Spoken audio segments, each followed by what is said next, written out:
I served in the last elite combat unit the United States Army ever created. Not Special Forces, not Rangers, not Delta.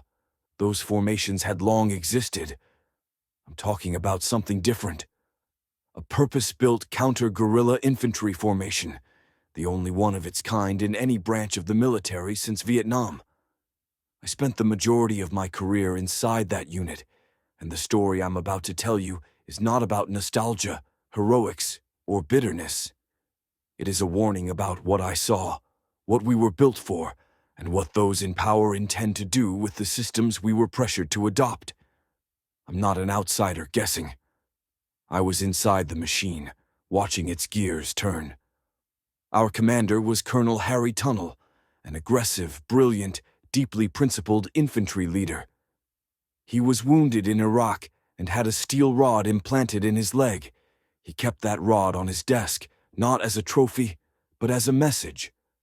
When young officers or nervous staff sergeants asked what it was, he would lean forward and tell them, in that intense, unblinking voice of his, that this was the price of killing the enemy. That every inch of ground, every successful mission, every dead insurgent came with cost. He despised political interference, PowerPoint generals, and anything that weakened lethality. He believed war demanded clarity. Find the enemy, fix the enemy, finish the enemy. No half measures, no hesitation. In 2009, our brigade became the first Stryker unit to deploy to Afghanistan. That alone could have been its own historic footnote, but that isn't why I'm speaking now. What matters is what we were built to do, how we trained, and the forces that tried to reshape our mission. Colonel Tunnell formed us for one purpose: counter-guerrilla warfare. Not counterinsurgency in the academic sense, not nation-building, not hearts and minds. He believed the only effective answer to guerrillas was to out-guerrilla them. Out-think them, out-adapt them, out-track them, isolate them, and destroy them with precision and aggression. We were trained differently. We had soldiers embedded with language skills, cultural training, human intelligence collection, tactical site exploitation, red team methodology, and an understanding of tribal and social structures on a level most conventional units never even approached. I went through that pipeline myself. It wasn't theory. It was practical, lethal, and rooted in the belief that humans, not data, win wars. That belief put our commander on a collision course with NATO and the Pentagon.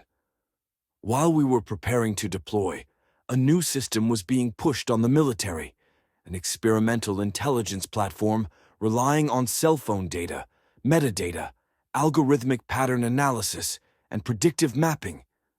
The Pentagon wanted us to use it to build targeting packages and anticipate insurgent movements. The technology came from companies like Palantir, backed by people whose names now dominate the news. The promise was seductive. Feed the machine enough digital information, and it would tell you who the enemy was, where they'd be, and when they'd strike. No patrols through villages, no building sources, no reading atmospherics, no cultural fluency, just numbers on a screen. But Afghanistan in 2009 was not a digitally mapped battle space. There was no reliable data, no omnipresent cell network to scrape, no ocean of metadata to exploit. NATO wanted to fight a guerrilla war using a system designed for a population that lived online. Colonel Tunnell refused. He told them we would not abandon human intelligence for a science fiction experiment. Our unit collected our own information. We built our own targeting. We ran our own networks.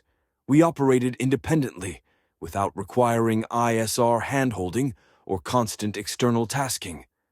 We were effective because we still believed in understanding the human terrain, not pretending it could be replaced by a glowing screen. To the outside observer, the Pentagon's push might look like bureaucratic incompetence, some out-of-touch general drunk on technology. But I saw enough to understand something far darker. The system they wanted us to use was not designed for Kandahar or the Argandab. It was designed for environments where the population is digitally saturated, where every movement, conversation, purchase, habit, and relationship is tracked in real time. In other words, it was designed for countries just like the United States. Afghanistan wasn't the battlefield the system needed. It was just the testing ground available. During the global war on terror, America built the most expansive surveillance architecture in human history.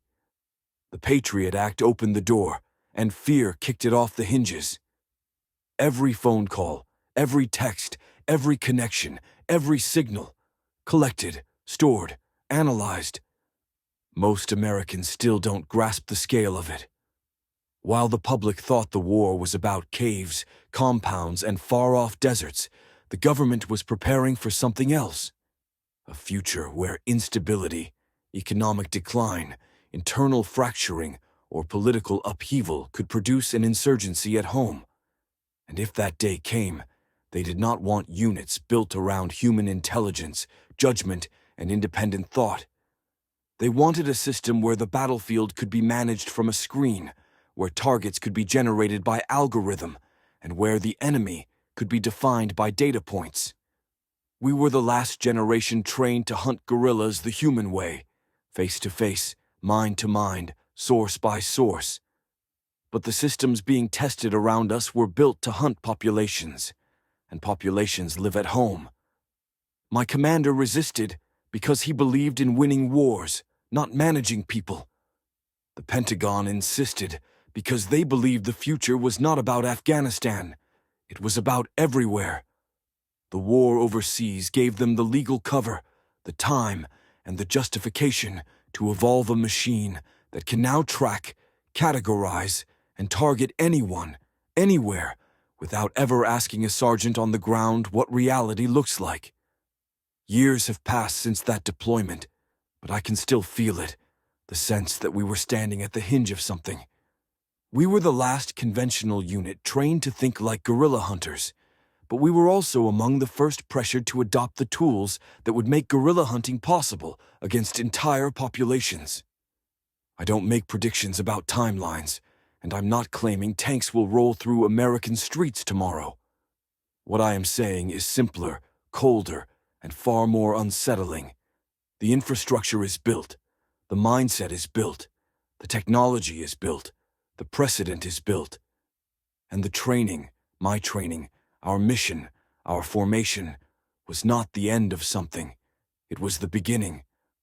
When I look back, I don't fear what we did in Afghanistan. I fear what that war allowed to be created.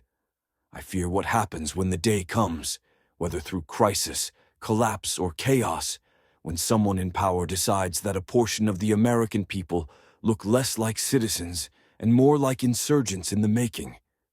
Because once that switch is flipped, the blueprint is already written, and the machine is already humming. And unlike Afghanistan, this time the data will be there. This time the map will be complete. I'm not telling this story for shock value or attention or revenge. I'm telling it because I believe people deserve to understand how the war they barely watched laid the foundation for the world they are now living in.